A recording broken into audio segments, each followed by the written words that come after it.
Salam sustainability, sahabat penggerak. Pada kesempatan yang baik ini, saya akan berbincang mengenai persoalan kemiskinan di Indonesia. Ini juga merupakan konsen bagi kita sebagai penggerak sustainability, yang mana salah satu konsennya itu masyarakat tidak ada kelaparan dikarenakan kemiskinan. Dan nyatanya pada Maret 2025 yang lalu, Badan Pusat Statistik merilis data jumlah penduduk miskin di Indonesia sebesar 23 juta jiwa. Dan itu artinya sebesar 8% dari populasi Indonesia yang berjumlah 286 juta jiwa. Jumlah yang demikian tentu jumlah yang sangat besar kalau kita bandingkan dengan jumlah penduduk Malaysia itu berkisar di angka 36 juta jiwa, sedangkan penduduk miskin kita di angka 23 juta jiwa. Itu artinya hampir lebih dari setengah jumlah penduduk Malaysia. Nah, terlepas dari metode Badan Pusat Statistik dalam menentukan patokan angka kemiskinan itu, yang kita ketahui bahwa BPS menetapkan orang miskin itu dalam kategori orang yang dalam per bulannya itu mengkonsumsi 600.000 rupiah per kapita. Artinya seseorang dikatakan miskin apabila dia berbelanja di bawah 20.000 sehari. Ini menjadi debatable tentunya. Terlepas dari debatable itu, yang menjadi persoalan coba kita gali adalah apakah benar masyarakat kita miskin yang 23 juta jiwa itu semata karena faktor mereka mempunyai karakter pemalas, atau jangan-jangan ada persoalan lain. Bagaimana dengan jumlah peluang kesempatan kerja yang sangat sulit, kemudian bagaimana ada orang yang bukan pemalas, mereka sejatinya pekerja keras dan ulet, tapi dihadapkan dengan situasi yang tidak menguntungkan atau situasi yang tidak memiliki kesempatan jumlah atau kesempatan kerja atau peluang kerja.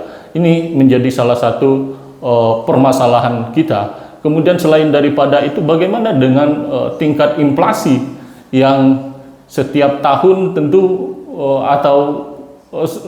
tingkat inflasi itu mencuri dari setiap nilai rupiah kita yang tanpa kita sadari.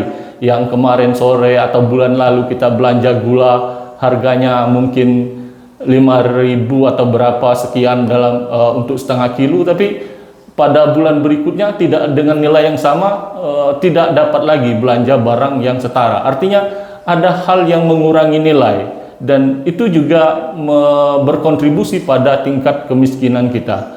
Kemudian selain daripada itu, bagaimana dengan kualitas tingkat pendidikan mereka dalam kemampuan untuk bersaing, terutama bersaing dalam skala global ini yang tentu dengan tingkat persaingan, artinya tingkat pendidikan juga menentukan dalam kualitas mutu sumber daya manusia kita untuk bersaing. Dan selain itu juga yang menjadi penting adalah persoalan ruang hidup yang semakin terbatas. Nah, ini juga menyulitkan. Saya bisa cerita hal ini karena saya mempunyai pengalaman secara pribadi. Saya berasal dari salah satu kabupaten di Sumatera Selatan, yaitu Kabupaten Musirawas Utara. Nah, di Kabupaten Musirawas Utara itu terdapat dua perusahaan besar, perusahaan kelapa sawit, perkebunan kelapa sawit. Itu ada PT London Sumatera atau Lonsum. Nah, Lonsum ini menguasai eh, ruang hidup atau lahan seluas 13.000 hektar. Nah, kemudian satu lagi ada perusahaan yang namanya Surya Argo Pesada atau SAP. Nah, SAP ini menguasai 11.000 hektar. Dari dua perusahaan ini saja sudah menguasai 25.000 hektar. Nah, kalau kita bandingkan dengan luas Jakarta sekitar 66.000 hektar, artinya dua perusahaan ini saja sudah hampir menguasai setengah dari luasnya Jakarta. Artinya ruang hidup masyarakat untuk bertani sudah terbatas. Nah, kalau tentu pada awal mereka membuka lahan perkebunan kelapa sawit ini, tentu mereka menyerap tenaga kerja yang banyak untuk membuka lahan dari masyarakat sekitar, direkrut untuk bekerja harian. Namun seiring waktu perusahaan sawit beranjak besar, tinggi, dan seiring itu juga mereka mengurangi kebutuhan tenaga kerja. Akhirnya mereka cut off atau menyetopkan pekerja-pekerja harian itu, dan dampaknya adalah banyak orang yang menganggur, banyak orang yang tadinya bekerja harian, menyerap tenaga kerja perusahaan yang ada, tapi seiring sawit tumbuh dewasa, tumbuh tinggi atau mature, peluang tenaga atau tenaga kerja yang dibutuhkan semakin sedikit. Konsekuensinya adalah mengurangi tenaga kerja yang ada, dan masyarakat di sana ya tentu banyak yang nganggur. Menjadi persoalan adalah setelah ruang hidup yang semakin terbatas, para masyarakat yang tidak bekerja ini sudah memiliki keterbatasan dalam membuka lahan untuk bertani. Nah, ini menjadi persoalan baru.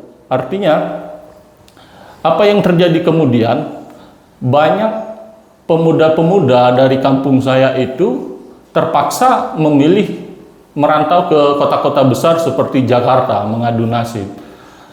Dan naasnya mereka hanya lulusan SMP atau SMA. Sahabat penggerak bisa bayangkan, lulusan sarjana aja di Jakarta sulit untuk survive. Kemudian apa yang terjadi dengan orang yang mengadu nasib lulusan yang tidak lulus SD atau katakanlah lulusan paling tinggi SMA dari kampung itu mengadu nasib di Jakarta, dan pada akhirnya ini menjadi persoalan urbanisasi dan berkontribusi pada tingkat kriminal yang terjadi di ibu kota. Itu tidak kita nafikan. Artinya kehadiran perusahaan perkebunan di sana juga berkontribusi pada permasalahan sosial yang ada. Nah, kalau melihat faktanya demikian, kita tentu tidak menafikan dengan kehadiran perusahaan-perusahaan itu membawa aspek positifnya. Tapi kita coba membedah akar permasalahan sosial yang sesungguhnya, bahwa kemiskinan itu terjadi bukan hanya faktor masyarakat kita pemalas, bukan hanya faktor itu semata, tapi kemiskinan itu dikontribusikan akibat dari kebijakan yang tidak berkeadilan. Nah, hal inilah yang menjadi fokus kita, bagaimana kita melihat permasalahan itu secara utuh. Dan ini baru hanya satu contoh kasus di sebuah kabupaten.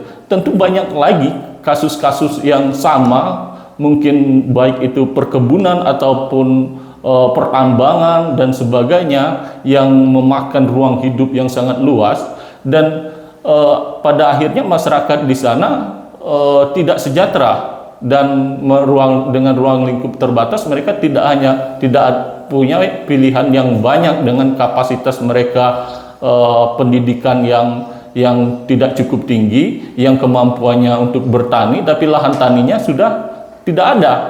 Nah, ini menjadi persoalan kita. Karena itu kami mengajak para pemangku kebijakan dan stakeholder untuk melihat atau melakukan pembangunan atau pengembangan suatu planning perusahaan itu dengan memegang prinsip sustainability, tidak hanya memberdaya atau menguntungkan pihak perusahaan semata, tapi bagaimana nasib dari masyarakat di sana untuk ikut sejahtera, untuk ikut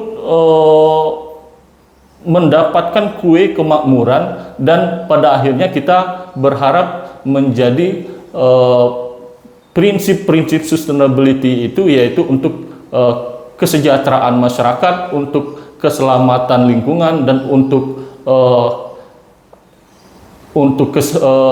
keharmonisan sosial juga tercapai. Nah, karena itu kita penting untuk menekankan prinsip sustainability itu, bagaimana perusahaan hadir dengan komitmen sustainability dan membawa keselamatan bagi semua aspek.